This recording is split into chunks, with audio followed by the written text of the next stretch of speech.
Haumitakuepe, Miama Lakota. Hello, my relatives. I am an Indian, American Indian.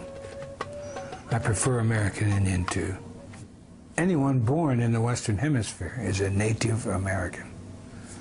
I'm an Oglala Lakota from the Pine Ridge Sioux Indian Reservation, which is still designated in the Defense Department as prisoner of war camp number 44. You see, Indian people, we don't have any rights, any constitutional protections on the reservation whatsoever. No freedom of speech, no privacy. Wow, you Americans are in the same boat. But you see, the sad thing in America is that we don't exist in the 20th century. You have to specialize in Indian education of some sort, anthropology, history, and then go and dig in the archives of wherever in order to find out anything about us in the 20th century. So there you have it. You know, the American people, for too long, have been an irresponsible, free people. And even generation to generation, as they've become less free, they don't recognize it. They have lost the ability of critical thought.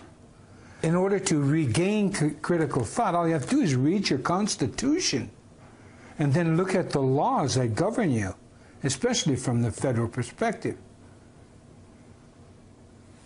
It's unconscionable to allow your freedoms to be taken away decade after decade after decade, year after year. And I'm very proud of this, by the way. My nation, the Lakota, were the first nation to militarily defeat the United States of America on the field of battle. And that resulted in the 1868 Sioux Treaty. Be that as it may, what has happened after they economically forced us into these prisoner of war camps by destroying our food supply and our right of passage in our own land, they confined us to these, and then they began practicing and perfecting their colonial tactics. What has happened is now America, because of the irresponsibility of your forebears and the irresponsibility of yourselves, you are now on a one huge Indian reservation. All policies were bred and born and birthed on an Indian reservation, and then exported to the world, and now comes back on the backs of the American people. You have a near-perfect document. In the words of Benjamin Franklin in 1744, to a collection of colonists discussing freedom, he said to them, and I quote, "If a nation to the north can form a near-perfect union that has endured for centuries, why cannot we form a more perfect union?" Unquote. So they're talking about the Iroquois Confederacy, and that's where the Constitution comes from.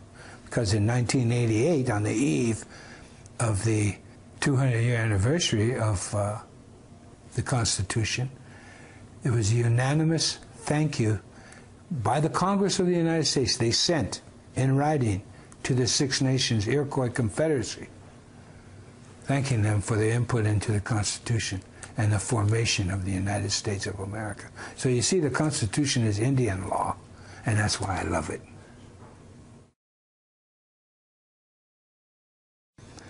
You know, beginning in the 1840s, they start stripping away your freedoms by developing the corporation. You know, a piece of paper. A piece of paper. And then in the 1870s, of course, during Lincoln, when they declared martial law, and even after they ceased civil war, martial law continued on for another 3 or 4 years. when it was, they don't need to. And you go on, but in the 1870s, that's when Congress started giving the banks the right to rule. And of course, you go on to 1913, and the beginning of the 20th century, that's when they officially gave away the power of our economy to the banks. You know? They can print the money for us.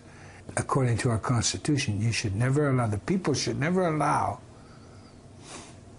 their money to be printed by someone else. Hello? So the history of the Indian and the history of the American have now come full circle, and we're intertwined in the dictatorial policies of those that control the monetary system of America. And they have done such a bad job of it that they're destroying themselves. It's ludicrous at best. What has happened in Indian policy, or I should say American policy now, is that because you don't have control of your money, the international community has refused to invest any more into the financial instruments of America because they know they're worthless, that the United States is too far in debt and cannot cover it. So consequently, they've refused to buy the bonds and the treasury notes, etc. At any rate, the Federal Reserve has been, for over a year, way over a year, been printing money when no one's buying the financial instruments of the United States. So what the Federal Reserve has been doing is buying those federal bonds and treasury notes and then printing more money. It's absolute suicide. And it's been proven from empire to empire. And when you allow your human right, your individual rights to be usurped, that's when empire grows and could care less. I was growing up when this country, they started emptying this country. Around the 50s, the unions had become so powerful, they were about to form their own political party. They had shown during World War II how powerful they were in the vote for the presidency and the Congress. But they sat down with the bankers and the government around 1950, give or take a year, and they made a deal. The leaders of the unions made a deal with the leaders of America and sold out the unions. So when the people began to organize and gather and really have some power, it was negated. And it's been negated ever since. Ever since. You know, you have no privacy. None. You have no protections anymore. Now, I could be a smart aleck and say, how does it feel? Because I know how it feels living on a reservation, prisoner of war camp. Now, I can be an American, take my Social Security card and leave the reservation and be like the rest of you. You know, they welcome that because in America, they had forced relocation for Indian people back in the 50s. It was fostered under Truman, the relocation plan. And the man appointed to run that, the first man, he was the one who headed up the Japanese internment relocation program during World War II. So he went and headed up the relocation office for the American Indians, and I went on relocation twice. That's kind of a con job, but anyway, I made it out twice. And that's what they want to do, a diaspora. And therefore, guess whose land they're after? In our meager holdings on trust land, over 40% of the natural resource wealth of America is still under and on our lands. 40%. It's curious to me that wherever they put us was full of energy from our grandmother the earth. That's a thought you should think about. So consequently, you know, if we had the right, or the rights that you had, we would be richer than the Saudis if we had the right to join in a capitalist society.